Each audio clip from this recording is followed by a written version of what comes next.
Antes de comenzar con el video, echa un vistazo a estas camisetas. Para los caballeros está Papa Squatch, para las damas está Mama Squatch y para los niños está Sasquatch en entrenamiento. Por tiempo limitado, estas camisetas estarán disponibles solo en mysteriesofcanada.com por $29 canadienses o alrededor de $21 estadounidenses. Para ver de cerca esta prenda rara y elusiva y apoyar a este canal en el proceso, por favor revisa el enlace en la descripción.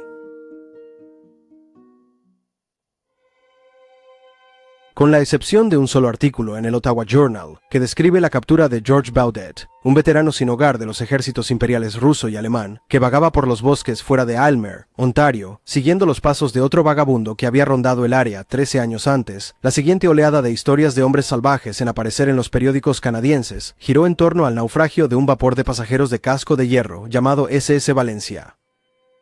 Este desafortunado barco, que pereció en lo que el historiador de Columbia Británica, T.W. Patterson, describió como un naufragio sin parangón en términos de tragedia humana, de horror puro y sin adulterar, tiene una historia interesante que podría valer la pena contar aquí.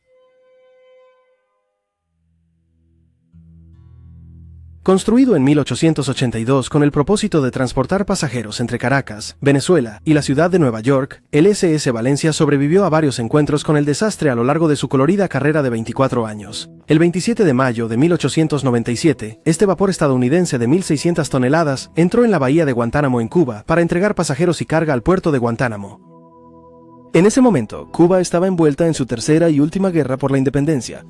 Una lucha entre España y colonos cubanos descontentos que había durado intermitentemente durante 20 años, aunque los Estados Unidos hasta entonces se habían mantenido neutrales en el conflicto entre la monarquía católica y los mambises, como a veces se llamaba a los revolucionarios cubanos. Los oficiales navales españoles encargados de proteger la bahía de Guantánamo estaban recelosos de la nave estadounidense al entrar al puerto, y con buena razón. Esta última insurgencia tenía sus raíces en Florida, donde los veteranos de las dos guerras de liberación cubanas anteriores se habían refugiado. Y a pesar de que la Guardia Costera de los Estados Unidos tenía un excelente historial deteniendo suministros domésticos destinados a los revolucionarios cubanos, el público estadounidense apoyaba en gran medida la insurgencia. La opinión popular sobre el conflicto había sido influenciada por los llamados periodistas amarillos, quienes escribieron artículos sensacionalistas exagerando las atrocidades españolas en Cuba, aparentemente con el objetivo de vender periódicos. A medida que entraba en la bahía de Guantánamo, el SS Valencia fue abordado por un crucero llamado Reina Mercedes, el buque insignia de la Armada Española en Cuba, que lo inspeccionó con un reflector antes de permitirle la entrada al puerto. Cuando el vapor estadounidense, habiendo concluido sus asuntos, salió de la bahía al día siguiente, no mostró sus colores, una violación de la cortesía marítima. Aparentemente ofendido por este descuido, el capitán del Reina Mercedes disparó 2 proyectiles contra la embarcación extranjera, uno de los cuales cayó al agua a unos 80 metros de la popa del Valencia, lo que llevó al capitán estadounidense, John F. Skillings, a izar la bandera de las barras y estrellas. El incidente fue posteriormente reportado en la prensa estadounidense, pero no se tomó ninguna acción contra este acto injustificado de agresión española. Al año siguiente, mientras el SS Valencia estaba en proceso de trasladarse a la costa oeste de las Américas para transportar pasajeros y carga entre San Francisco y Alaska, ocurrió un incidente que empujó a los Estados Unidos a la guerra entre España y los rebeldes cubanos. En enero de 1898, el presidente estadounidense William McKinley envió un acorazado llamado USS Maine a La Habana, Cuba, en respuesta a disturbios que ponían en peligro las vidas de expatriados estadounidenses. El 15 de febrero, mientras estaba anclado en el puerto de La Habana, el buque explotó misteriosamente, matando a 260 militares estadounidenses. El incidente fue popularmente atribuido a las connivencias de los españoles, lo que llevó a Estados Unidos a entrar en la guerra contra España en lo que hoy se conoce como la Guerra Hispano-Estadounidense. En junio de ese año, el SS Valencia fue reacondicionado como un barco de tropas para el ejército de los Estados Unidos y comisionado para transportar soldados estadounidenses entre San Francisco y Filipinas, esta última siendo una colonia española en medio de su propia guerra de independencia. En diciembre de 1898, al concluir la guerra hispanoamericana, España cedió Filipinas a los Estados Unidos de acuerdo con el Tratado de París, lo que llevó a los revolucionarios filipinos a dirigir su agresión hacia su nuevo soberano, el gobierno militar estadounidense de las Islas Filipinas.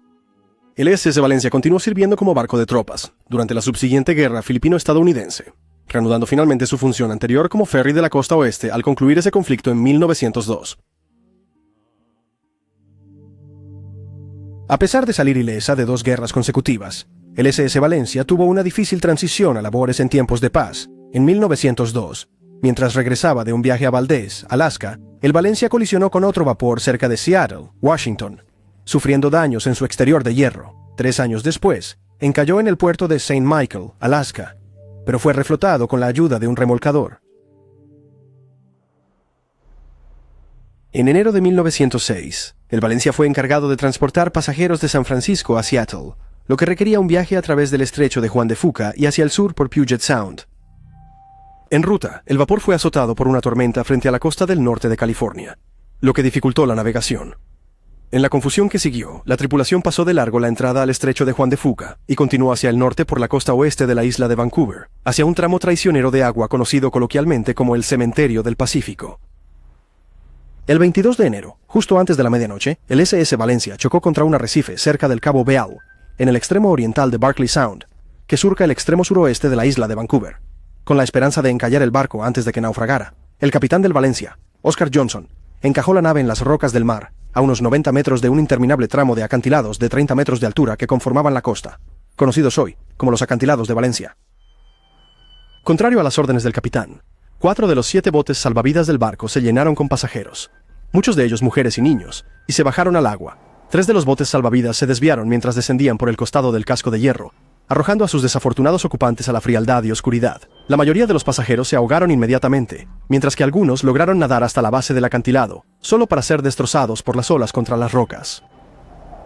El 4.º bote salvavidas logró despejar el costado del barco y avanzar hacia la orilla, iluminado por unos minutos por el resplandor rojo de un cohete de emergencia, mientras sus ocupantes remaban desesperadamente hacia un lugar seguro.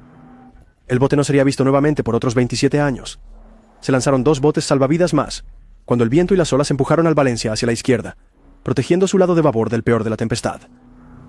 Solo 9 hombres entre estos 2 botes lograron llegar a la orilla a salvo, a una sección del acantilado que parecía menos intimidante que el resto, ambas embarcaciones volteándose en el proceso. Estos sobrevivientes, liderados por un administrador escolar llamado Frank F. Bunker, se acurrucaron entre las rocas hasta el amanecer, momento en el que escalaron la cara del acantilado, descubrieron una línea de telégrafo a través del bosque y la siguieron hasta una cabaña de liniero abandonada en las orillas occidentales del río Darling.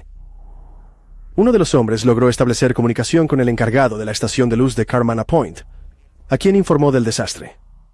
El encargado transmitió la información a la comunidad cercana de Banfield, que a su vez informó del desastre a Victoria. Luego, se enviaron 3 barcos de rescate al lugar del naufragio. Al mismo tiempo, el capitán Johnson encargó a un grupo de tripulantes voluntarios, liderados por el contramaestre Tim McCarthy, que se dirigieran a la orilla en el último bote salvavidas para que pudieran encontrar un lugar adecuado en la cima del acantilado para asegurar una línea de vida lanzada desde el Valencia. El grupo desembarcó con seguridad en un punto a unas 8 millas al noroeste del naufragio, donde encontraron un sendero que los dirigía al faro de Cape Bill. En lugar de dirigirse al acantilado como se les ordenó, lo que requeriría una agotadora caminata a través de una selva impenetrable, tomaron el sendero y pronto llegaron tambaleándose a la puerta del prometido faro. El encargado del faro envió un mensaje sobre la situación del Valencia a Banfield por telégrafo, solo para enterarse de que el asentamiento había recibido la misma noticia unos minutos antes del encargado del faro de Carmana Point. Todo el día, la tormenta continuó rugiendo sin cesar, y pronto los congelados y exhaustos sobrevivientes del Valencia se resignaron a otra noche miserable, atrapados en su prisión náutica, bombardeados por viento y espuma. Las olas fuertes continuaron azotando el barco varado, destruyendo sus cubiertas inferiores y arrastrando a los sobrevivientes errantes al mar. Por la mañana, todos a bordo del barco se vieron obligados a ocupar la cubierta de huracanes, y muchos optaron por subir a la arboladura. Ese día, el 24 de junio, 3 barcos de rescate llegaron a la escena e intentaron acercarse al Valencia.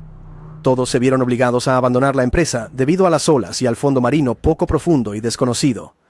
Aunque había agotado sus botes salvavidas, el Valencia todavía estaba equipado con 2 balsas salvavidas, ya que una tercera había sido arrastrada por las olas al mar.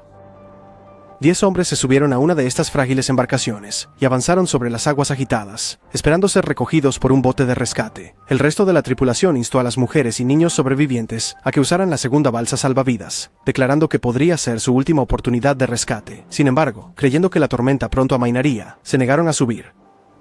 18 hombres más se subieron a la segunda balsa salvavidas, remando con remos y fragmentos de restos en la turbulenta estela de sus predecesores. A las 11:30 de la mañana, aproximadamente 1 hora y media después de que se lanzaran las balsas salvavidas, una enorme ola demolió la parte del Valencia que sostenía la arboladura, en la cubierta de huracanes. 3 posibles rescatistas que habían recorrido por tierra desde el faro de Carmana Point, un grupo desordenado formado por un asistente de farero, un trampero y un liniero, observaron con horror cómo los pasajeros y la tripulación restantes se desplomaban en el océano para ser arrojados contra el acantilado cercano por las olas incesantes, arrastrados al mar aferrados a escombros o ahogados en las aguas heladas del Pacífico Norte, uniéndose a la silenciosa y espantosa multitud que flotaba alrededor de los restos. Más tarde ese día, los 18 hombres que habían salido en la segunda balsa salvavidas fueron descubiertos y recogidos por un barco de rescate. De los 10 hombres que habían embarcado en la primera balsa salvavidas, 2 se ahogaron mientras que 4 murieron por exposición. Los 4 sobrevivientes lograron llegar a un lugar llamado Isla Tortuga, donde fueron rescatados por nativos. En total, de los 173 pasajeros y tripulación a bordo del Valencia, solo 37 sobrevivieron al naufragio. Todas las 17 mujeres y 11 niños a bordo de la embarcación habían perecido. A lo largo de los años, el naufragio del SS Valencia ha generado varias escalofriantes historias de fantasmas. Según T.W. Patterson, en su libro de 1983, Naufragios de Columbia Británica, en los años posteriores al desastre, los pescadores nativos en Barkley Sound a veces encontraban un bote salvavidas tripulado por esqueletos, remando silenciosamente a través de la niebla. Takaneni. En su libro de 2017, La embrujada isla de Vancouver, el autor Shannon Sin incluyó otra historia que sostiene que marineros de Seattle a menudo veían el fantasma del naufragio del Valencia mientras navegaban a lo largo de la costa suroeste de la isla de Vancouver, con sus pasajeros y tripulación fantasmales, aferrados al cordaje y el mástil. En 1906, alrededor de 7 meses después del desastre, un salvador nativo afirmó haber encontrado el bote salvavidas perdido del Valencia en una cueva costera no lejos del naufragio, ocupada por 8 esqueletos. Extrañamente, la entrada de la cueva estaba frente a una gran roca que solo un nadador experto podría sortear, lo que impedía el acceso incluso a la embarcación más pequeña. Y en 1933, 27 años después del incidente, lo que parecía haber sido el mismo bote salvavidas, apareció en Turtle Island, donde los 4 sobrevivientes de la balsa de 10 hombres habían sido rescatados. Su descubridor, el capitán George McFarlane, retiró su placa de identificación con un hacha, una reliquia que ahora se exhibe en el Museo Marítimo de Columbia Británica en Victoria. Un relato inquietante asociado con el naufragio del SS Valencia, que sigue ausente de las versiones modernas del desastre. Aparecieron en periódicos canadienses a principios de mayo 1906, poco más de 3 meses después del naufragio. Según un liniero llamado David Logan, uno de los 3 hombres del equipo de rescate que había caminado por tierra desde el faro de Carmana Point, quien presenció el macabro clímax del desastre del Valencia, los nativos locales afirmaron que un hombre salvaje rondaba los bosques que bordean el río Darling, llevando una existencia espartana no lejos del sitio del naufragio. Logan, quien rutinariamente recuperaba los restos a menudo desmembrados de los sobrevivientes del Valencia y los enterraba en tumbas poco profundas en la playa, sospechaba que la figura misteriosa podría ser un sobreviviente del naufragio, su mente destrozada por el trauma del desastre que cobró la vida de tantos de sus compañeros de barco. Como dijo un artículo de la edición del 4 de mayo de 1906 del Vancouver Daily World, que un sobreviviente del naufragio del vapor Valencia está viviendo como un hombre salvaje e insano en los bosques cerca de Darling Creek, subsistiendo de almejas, raíces, bayas, etc., encontradas en los densos bosques cerca de la escena del desastre del buque de la Pacific Coast Steamship Company el pasado enero, es el sorprendente informe traído a David Logan, liniero en Cluse, por los indios. Diferentes indios han traído la misma historia después de viajar por el camino cerca de la escena del naufragio. Y el liniero había salido con un compañero para investigar el impactante relato de los nativos. Dice el colono: han pasado 3 meses desde que el Valencia naufragó, y de su tripulación de 154 personas, 15 llegaron a la costa de la isla de Vancouver, y una veintena más fueron rescatadas de balsas salvavidas. Si otro desafortunado llegó a la orilla con su mente atormentada como resultado de las penurias del desastre, parece improbable que viviera tanto tiempo bajo las condiciones reportadas, pero la historia tan a menudo contada por los indígenas es considerada por los residentes en la vecindad digna de ser investigada. Se recordará que el señor Bunker, al contar su desembarco en la playa después de volcarse en un bote en el oleaje, habló de un hombre que había sufrido graves lesiones en la cara y la cabeza al chocar con las rocas, y que estaba sentado en la playa balbuceando insanamente. Los supervivientes lo dejaron allí, y comenzaron a recorrer el sendero en busca de ayuda en las cabañas de telégrafo en Darling Creek. No se supo más de este hombre. Es poco probable que este desafortunado, que resultó gravemente herido, sobreviviera tanto tiempo. Los indios cuentan haber escuchado gritos, chillidos y lloros fuertes de lo que ellos han clasificado como un hombre salvaje. Puede ser, por supuesto, que los nativos hayan escuchado el ruido de un puma u otros animales, pero ellos lo niegan y afirman que era el llanto de un ser humano lo que habían oído.